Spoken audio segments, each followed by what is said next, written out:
Hi, my name's Trudie, I'm a member of iCuba and I'm also one of the vloggers. This week's vlog is one of a series of vlogs about phonics. I'll be continuing to focus on phonics phase 2, but in this entry I'll be looking at set 5. This vlog will contain a brief summary of what phonics means and its importance, and a focus on the 5th set in the phonics vlog phase 2. I've already mentioned what's covered in phase 1 and looked at phase 2, set 1, 2, 3 and 4. So in this video I look at set 5.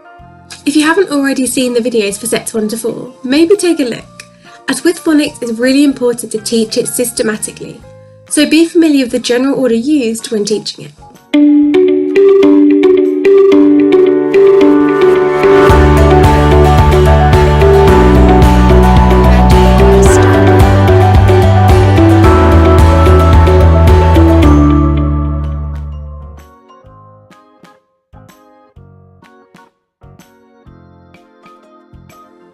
What is phonics? Phonics is a method of teaching to read by correlating the sounds with the symbols in alphabetical writing. So words are made up from small units of sounds, which we call phonemes. Phonics teaches children to listen and identify these phonemes that make up the word, which then helps them to read and to spell. For example, in the word sat, the phonemes are s, a, t, and the graphemes are s, a, t, which relate to those sounds. This is known as the GPCs, the grapheme phoneme correspondences. There's a particular order that children learn these, which is why we have phonics sets, and we're looking at set 5.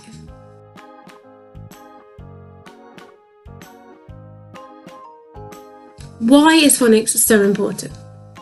Over the last few years in particular, there's been a massive shift in the UK of how we teach reading in UK schools, and this is having a really positive impact on helping many children to learn to read and to spell.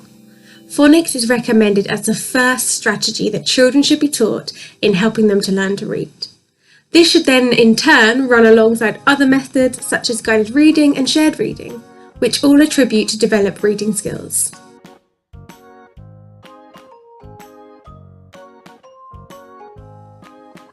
Why is phonics just so hard sometimes?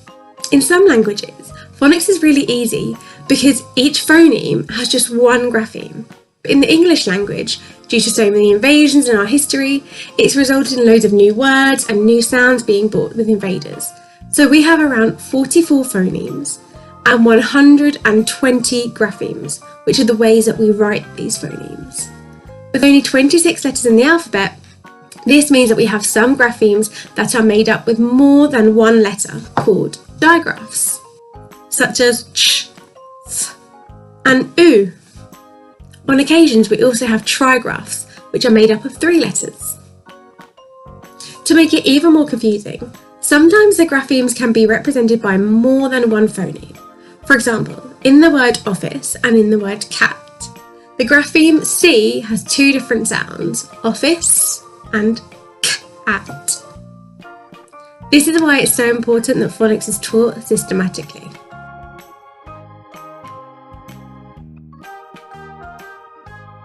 What's in phase 2? The sounds are taught in a particular order. We start with the graphemes S, A, T, P, which for those of you with an educational background may know as phonics phase 2, set 1.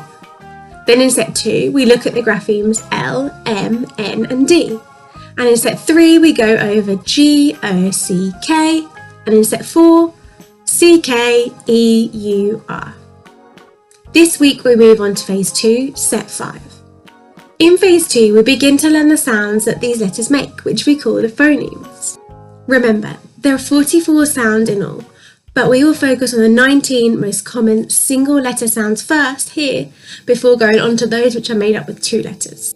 By the end of phase 2, children should be able to read some vowel, consonant, some VC, and consonant, vowel, consonant words, and spell these words out. When pronouncing these sounds, clarity is so important. If you don't pronounce them correctly, children may find it really difficult to blend them together. When introducing the GPCs, and remember this means the When introducing the GPCs, and remember, this means the grapheme-phoneme correspondences, you should be using sounds, pictures, actions, and have lots of practice of forming the letter, whether it be in the air, on the palm of a hand, or on the back of a toy. All these should come together first before putting pen to paper. Let's take a look at the sounds, the phonemes, in set 5. First, we'll look at the grapheme H. This makes a sound. To pronounce this sound correctly, your mouth needs to be open, your tongue flat, and it's almost as if you're pushing the air up from your stomach, and you'll feel your belly move as you do it. Take a deep breath first, and then blow it out. You should feel it if you put your hand in front of you. Hit your hand. Next, we'll look at the grapheme B, which makes the sound B. B. This sound is pronounced in a way that's quite similar to when you make the P sound for the grapheme P, but slightly different. For the B, you'll find that when you push your lips together, your top lip will come under more and push against your bottom lip. B. B. Whereas when making the sound, you just push your lips together and almost as if you're making a kiss sort of shape with your mouth. So it's really important to show that you're putting your lips together and you're sort of making your lips almost disappear. B, b. It can be quite confusing for some children to hear the difference between b and p, but visually they are quite different if you show how your lips are moving. Next, we have the grapheme F, which is also the same sound as when we have the grapheme F and F, which is also known as a digraph, where you have two letters that make one sound. These both make the same sound, the same phoneme. To make this sound, you'll find that your tongue almost pushes against the bottom row of your teeth, and your top row of teeth will push against your bottom lip. As you push, the air will get trapped and make that sort of hissing sound. Your mouth needs to be open ever so slightly, just so that you can hear that sound of the air being forced through. Then we have the grapheme L, which also makes the same phoneme, the same sound as the digraph L and L. These make the sound, the phoneme, ooh, ooh. To pronounce this correctly, you'll find that your mouth is slightly open, ooh, but your tongue is pushed up against your top row of teeth. This is one of those sounds that when you do it right, you should feel that weird vibration going through your tongue. Your mouth also kind of slightly pulls to the sides as you do it. Often you hear this said as a lazy sound, so listen to the difference. This is how you shouldn't say it. L. L. Now listen to the difference with how you should pronounce it. I've said before, I always really discourage when children use those lazy sounds that have that at the end. So make sure and try to make sure that you do the same too. Then finally, we have the graphemes, the digraph SS, which makes the phoneme, the sound S. The formation for this sound is quite similar to that for the sound. So you'll need to have your teeth together. And again, your tongue pushing against the back of your teeth, the ones at the top. And then push down as you make the sound. S, s, s. I find it's much easier to do the sound also if you sort of frown as you're doing it. You get much more emphasis. S, s. Plus, children absolutely love doing this one. It's a really good snake sound. Let's take a look at reading some of these sounds as well as some of the previous sounds, because it's all about recapping what we've learned in some words.